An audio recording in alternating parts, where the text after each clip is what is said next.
Olá pessoal, eu sou o professor Leandro e na unidade de hoje nós vamos falar a respeito do transporte vesicular. No outro vídeo dessa unidade foi discutido a respeito do transporte através da membrana.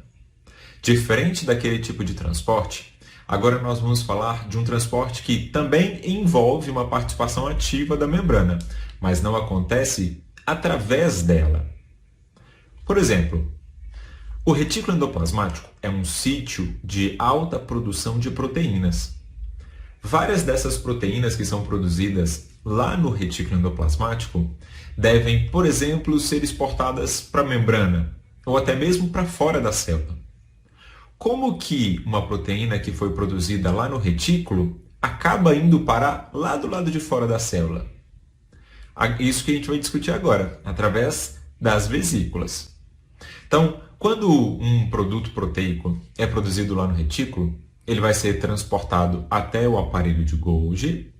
O aparelho de Golgi vai transportar aquilo através, de uma vesícula para outros compartimentos, para a membrana ou para ser liberado para fora da célula.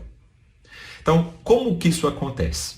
Através de vesículas transportadoras que brotam na membrana da vesícula ou da organela onde ele está sendo produzido e que serão encaminhadas até um determinado destino, onde ela vai se fundir à membrana deste destino para ser incorporada, caso seja uma outra organela, ou para ser liberada, caso seja a membrana plasmática. Então pode fazer a liberação de um produto para fora da célula.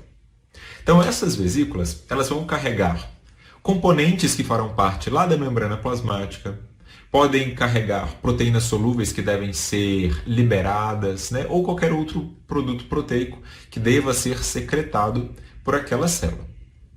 O brotamento, aquela vesícula que vai partir lá da organela de origem, ela brota, ou esse broto é formado a partir da formação de uma camada de revestimento proteico que reveste justamente a região da membrana que vai permitir a formação do broto. Então esse revestimento ele vai dando forma ao broto, ele permite o carregamento dessa vesícula, onde os produtos vão ficar presos, e ele vai fazendo um estrangulamento para permitir a formação final dessa vesícula.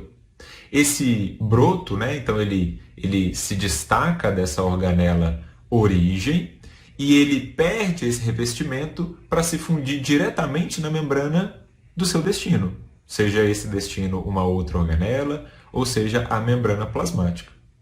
Então, uma vez desprendida, essa vesícula ela vai ser ativamente transportada dentro dessa célula. A vesícula ela não fica solta completamente, como se estivesse livre dentro de uma piscina, Essa vesícula ela vai ser transportada, associada a um transportador, que utiliza filamentos do citoesqueleto para ser direcionada até outro local.